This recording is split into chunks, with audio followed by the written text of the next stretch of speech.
last week we talked about domestic violence because October is Domestic Violence Awareness Month. Mm-hmm. But October is also Emotional Wellness Awareness Month. Right. We were glad to know about emotional wellness, not to be confused with mental health. Right. It's a little bit different. Right. Okay. And for many of you, emotional wellness, this about... It's a very interesting concept because, when you think about emotions and mental health, we tend to make those synonymous. But we're really talking about two different things because what we're realizing and what we're going to talk about today is the ways in which emotional wellness can actually help shield us from some of the mental health concerns that we tend to have. That's a good way to put it. That was good. Yeah, thank you. Emotional wellness is often associated or under the category of the spiritual. Right. Okay. So don't be afraid. Right. We're not going spiritual here.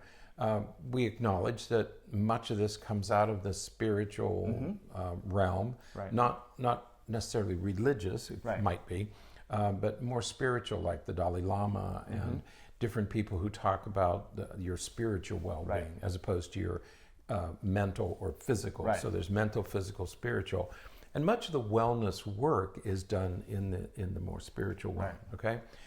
Having said that, you made the point. Your mental health is a problem because 1 in 5 of us struggles with a mental health issue, 20%. But our emotional well-being is related to our mental health. Right. In our business, we talk about emotional regulation. Right. We're essentially talking about the same thing. Right. Whether you're talking about emotional wellness or emotional regulation, it's the same thing. We spend a considerable amount of time helping children and adults, but mainly children, develop emotional regulation. Right. By age 5, for example, kids should not be having temper tantrums anymore. Right. That should have been dealt with before age 5. By age 8, they should be able to regulate their emotions and regulate their feelings and identify their feelings accurately. So there are these markers, developmental milestones, if you will, of emotional regulation. And that's really what we want to talk about here is emotional wellness. So we were glad to hear that October, that somebody has devoted a month to emotional wellness. We want to talk a little bit about that. Yeah. So again, when we think about 20% of the population will experience some mental health episode of some sort in any given year. All right? So that's 20% of us, 1 in 5. So somebody, the probability is if you live in a typical American home, somebody in your family, immediate family, in your home, will likely experience some mental health concern or episode over the next, within the next year. Within the year, right. And when we think about, as you were saying, emotional regulation, emotional wellness, the way in which we are managing our feelings and our thoughts and our moods and things like that, the way in which we regulate those and manage those has a direct influence on some of those mental health concerns. That's right. When we talk about emotional wellness, we've spent a lot of time, I think you and I have spent a lot of time in the last 2 years talking about kids being able to identify their emotions accurately. Most kids say, well, I was angry. It probably wasn't really anger, it was probably something, but kids have to learn how many, there are hundreds of emotions. Right. It's like flavors, there are hundreds of flavors. 4 or 5 tastes, but hundreds of flavors. Right. Well, we have hundreds of emotions, and kids have to learn how to identify them accurately. Well, and I think that's a great analogy with taste. You have just a handful of tastes, but you have lots of flavors. We have a handful of moods, depression, happiness, those kinds of things. Anger. So we have anger, sadness, happiness, joy, but a handful of them. A handful of moods, but many emotions. The color wheel gets real big, real fast. And so it's important that we distinguish that because we tend to make mood and emotion the same thing, and they're very, very different. That's right. You can be in a good mood but be upset about something because an emotion is often about something very specific. Right. And so when we think about something very specific, you could be having the best day ever, and then it's like, the boss asked you to do something that you don't really want to do, and so it's like, you're feeling, you're responding with an emotion that kind of goes down a little bit. Your overall mood is still pretty good, but your emotion for that specific thing is a little bit dampened. That's right. It's a complicated picture, and it's a moving picture. It's not static. It's like, well, she's always happy. No, she's not always happy. Right. And we're going to talk about that late in another podcast. We're going to talk about what are we really like as humans. Right. And one of the things that I think it was the Dalai Lama who said it, that a human's natural state is calm. Right. Every once in a while we get angry. But our natural state is calm. And he's not, and I hadn't thought about that, but he's right. That most of us are calm most of the time. Right. We get upset on occasion, but in a 24-hour day, most of your time is spent being calm, unless something is triggering anxiety or anger or something else. Okay? Yeah.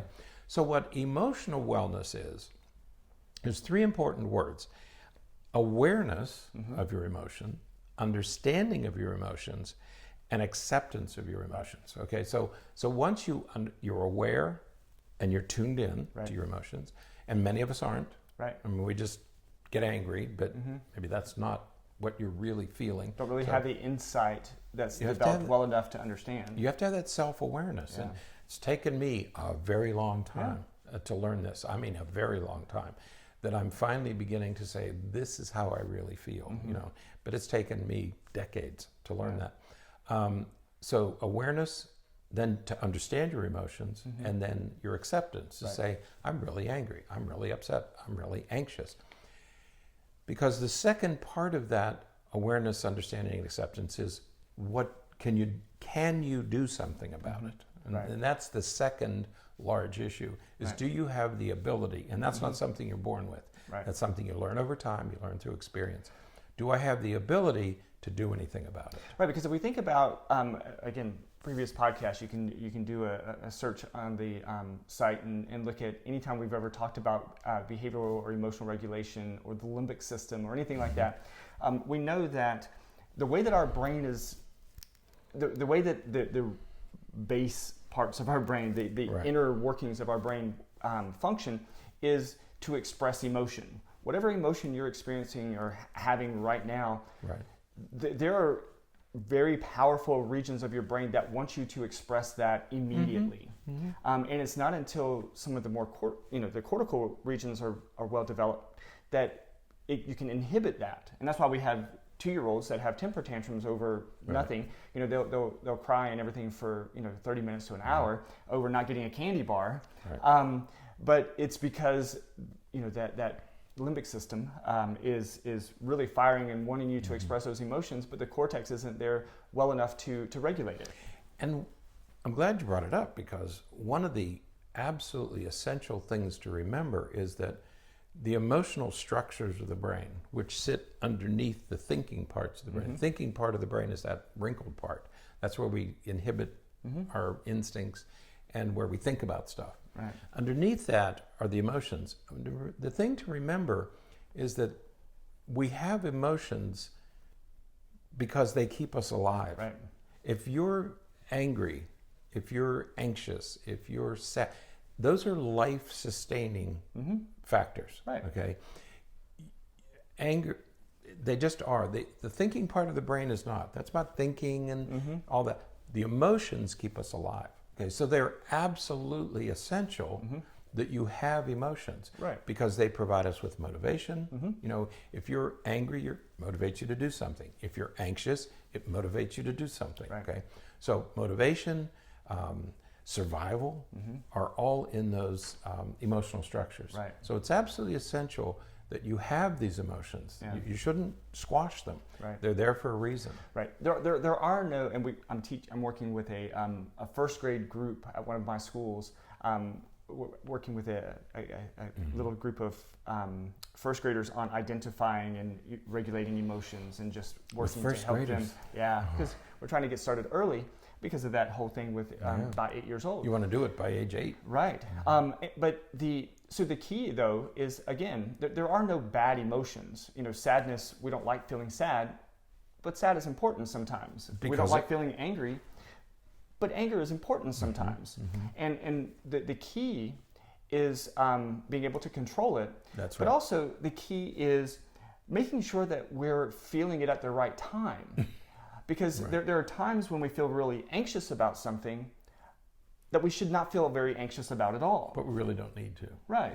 We feel really angry about something that we really shouldn't be feeling angry about. Right. And that kind of regulation and awareness is what we're talking about with emotional well-being, being able to understand that this is a time when it's okay to be angry, and this is what is okay for me to do when I'm angry. Yeah, I love to tell young children, it's okay to be angry. You're going to be angry once in a while. You don't pick and choose. Okay, you have emotions. Right. One of them is anger. So you're going to feel anger. Absolutely. You're going to feel all of your emotions. The important thing is you're aware of it. You make an excellent point. Maybe you don't need to be angry about this. Right. Maybe this isn't worth being angry about. Okay, Right. Or there are other things you can do because you shouldn't. There's no need to be anxious about this because the chances of it happening are so minuscule. Right. That's another topic for another day. But you have to experience all of them. Okay. You just have to be aware, Right. and you have to accept, and you have to be able to do something about it. Right. Okay, because the important thing is and what the wellness people talk about is the ability to slow down. Right. You experience an emotion, and what is essential to develop is the ability to slow down and focus on the here and now. And this is what they mean when they say focus on the present, focus on the mindfulness. here and now. Right. This is what mindfulness is all about. Because emotional wellness is the ability to slow things down so that you can regain control. And you do that by focusing on the present. You don't go back and dwell on the past and let that eat away at you. And you don't worry about the future. Right. Okay? Because those two things can create problems. Absolutely. So don't worry about the past. Forget about the future. The future is going to come later. Focus on the present and what you should do with this emotion right now. Right. Okay, that's the first step. Yep. And again, that's that is lesson number 1 in mindfulness. Mindfulness brings us to the present and makes us mindful of what is happening around us at that moment. And that's why mindfulness meditation is such a powerful tool when you're dealing with anxiety and depression and some of those negative, what we tend to see as negative feelings about things, or certainly feelings about situations in which we don't need to feel depressed or anxious about. That's right. It would be perfectly normal to feel depressed with the loss of a loved one, but not necessarily depressed because you didn't get to have what you wanted for dinner. Right. Exactly. Yeah, that's a lot of emotional capital being spent for no good reason. So what do you mean by this whole thing about emotional wellness? Well, first of all, when we talk about emotional health, being emotionally well, we're not talking about being happy. Right. Now, that's not what it means. It doesn't mean that I'm happy all the time, that I somehow have reached some state in my life where I'm always happy. And I think people have this misconception that if they just graduate from college, if they get this job, if they have this car, if they just could have a house, if they could just find the right partner, that then life would be okay. Right. You're never going to get there. It's never going to happen. Emotional wellness is not about being happy all the time, because being happy all the time is an unnatural state. Right. I don't want you to be happy all the time, because there's something else going on if you're happy all the time. It's either chemically induced or some other reason that you're not. None of us certainly aren't feeling. You certainly aren't experiencing the full spectrum of life. You're missing a lot of life if you're happy all the time. Right. I mean, optimistic, yes. Happy, no. Right. Okay. So it's not about being happy. It is about being self-aware. Right. And I think that's the biggest issue here with emotional wellness. It's a self-awareness. It's knowing about yourself, knowing that you have these emotions, knowing what triggers these emotions. Right.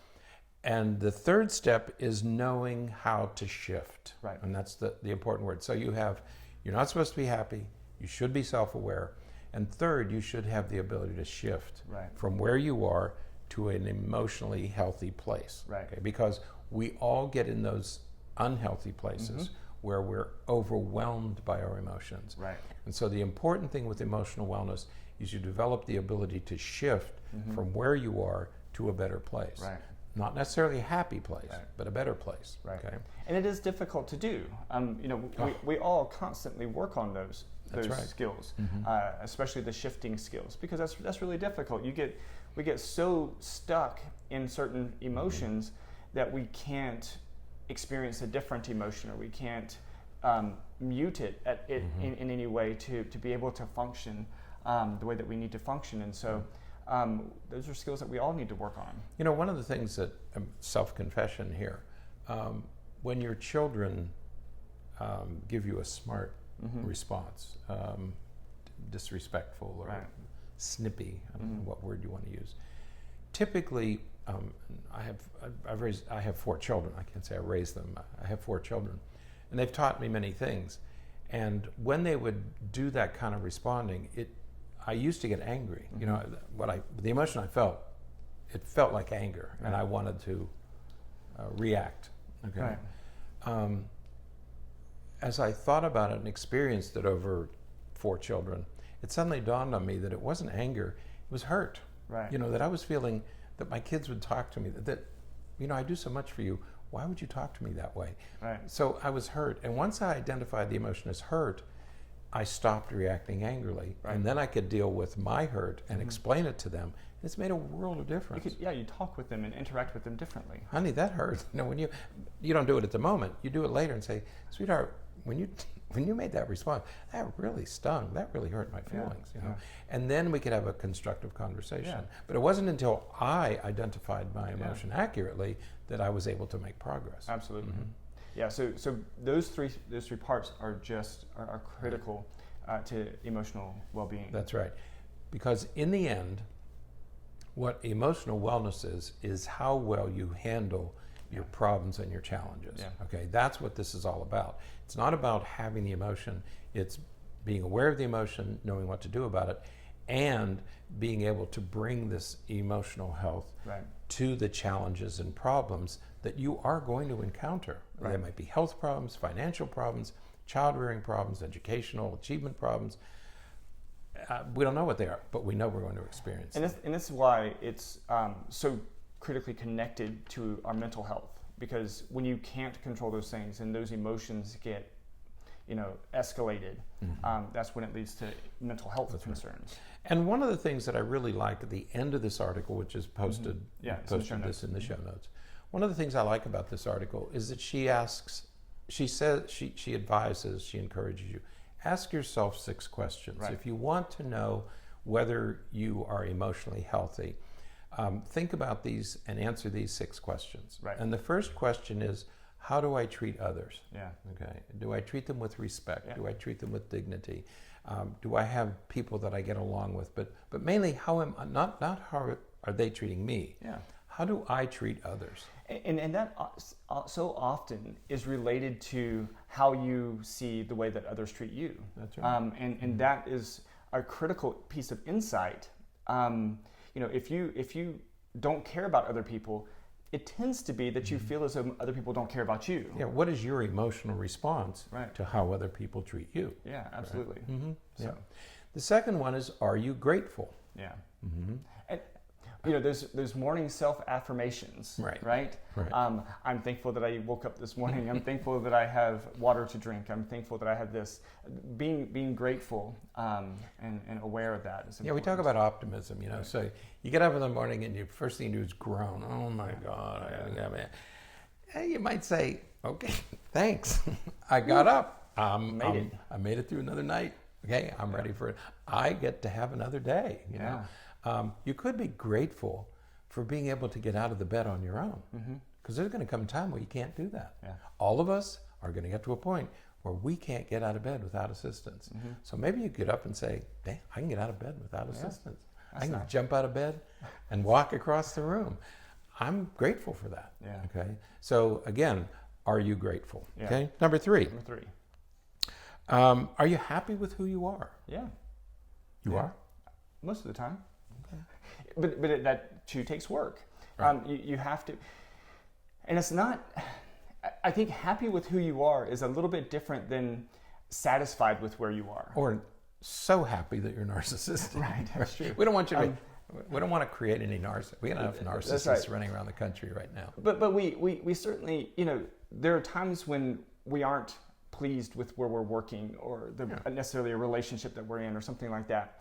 But you can still be really happy with who you are. Right. And despite the fact that you're not really pleased with some of those specific life situations. And so this is a little bit more of a broader umbrella of happy with who you are. That's right. Are you open-minded and flexible? Right.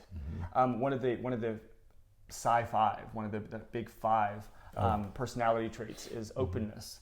Yeah, that's right. And so being able to, having that openness and being willing to think about things that are outside of your typical. That's right. I'm open to new ideas. Right. I'm open to new experiences. I'm open to new people. Are you open and are you flexible? You know, can you handle the challenges that you're inevitably going to encounter? Yeah. Yeah. So that's an important personality trait Right. that can be developed. It can be worked on. To me, this was the fifth one was the most challenging. Do you have a life purpose?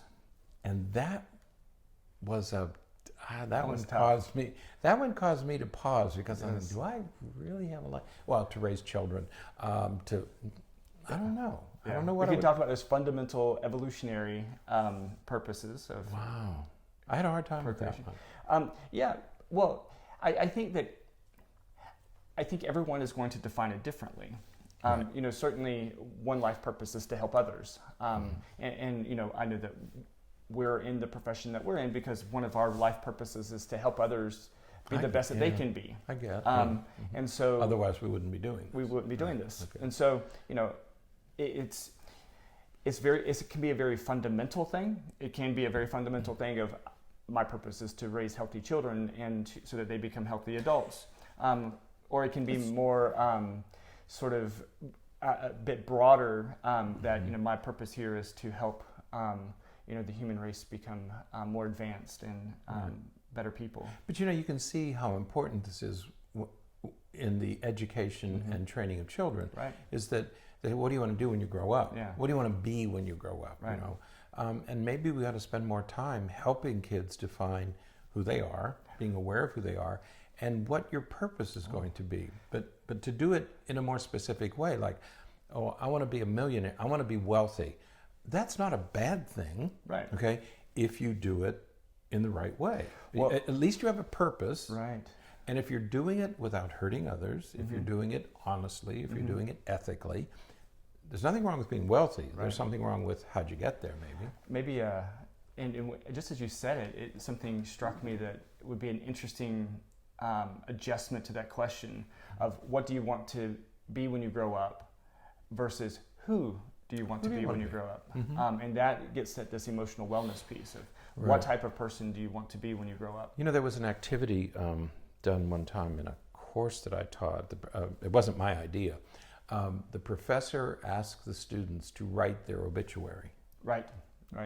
And I thought, ooh, that's a good way to think about what's really important. What do you want people to say at your funeral? Yeah. Okay. Yeah. And that's how you should live your life. Yeah. Right? But again, this question about do you have a life purpose? If somebody says to me, I want to be the best father that I can possibly be. Yeah. I'm going to put everything else is going to be secondary to that life purpose. I am going to be a good father. And I think that would be a guiding principle that would help you live an emotionally healthy life. Right. I want to be the best whatever. Again, as long as you're not doing it at somebody else's expense. I want to be the best athlete, for example. Good goal. I mean, all of our Olympic athletes and professional athletes had that goal. It's had that life purpose. As long as you get there honestly and with integrity, with integrity and without imposing things on others, that's a life purpose. But this one gave me pause, and I've been thinking about it since I discovered it. Yeah. The last one is something that we talk about every day here in our practice, and that is, do you have an effective way of managing your stress? Right. You are going to have stress. You're not going to get rid of it. And that's the thing that we keep hammering away at people. Right. You're not going to get rid of this stress. You're going to feel stress at different times for different reasons. Every day. If you're raising an infant, you're going to feel stressed because you're not sleeping enough and you don't know how to do this. If you're in a relationship, you're going to feel stressed. If you're not in a relationship, you're going to feel stressed. It's like the beginning of A Tale of Two Cities. That's right. It's the best. Either way, it's the best of times, it is the worst of times. So if you raise children, you got one set of stressors at infancy, you have a second set of stressors when they're 13 or 14. Right. Okay? So so what you have to do is not get rid of your stress. That's not going to happen. Right.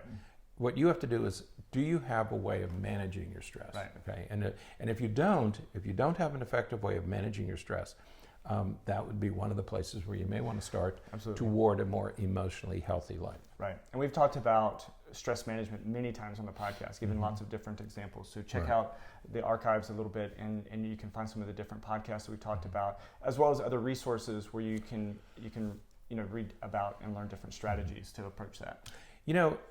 It's interesting that October is Mental Health Awareness and Domestic Violence Month, because we enter the period of the calendar year, November and December, where we get into all those difficult, for many of us, what will be difficult periods through the holiday season, especially from the middle of November to the middle of January. There's financially and family, and a lot of things are coming up. So take some time to pause this month, and prepare yourself. Think about your emotional wellness, and go through these 6 questions and start with those, and maybe you want to address some of those issues. It'd be good time to do it before you enter this holiday season. Absolutely. So, all right. Well, that is it for today. Until next time, stay happy, stay healthy, and forget to be afraid.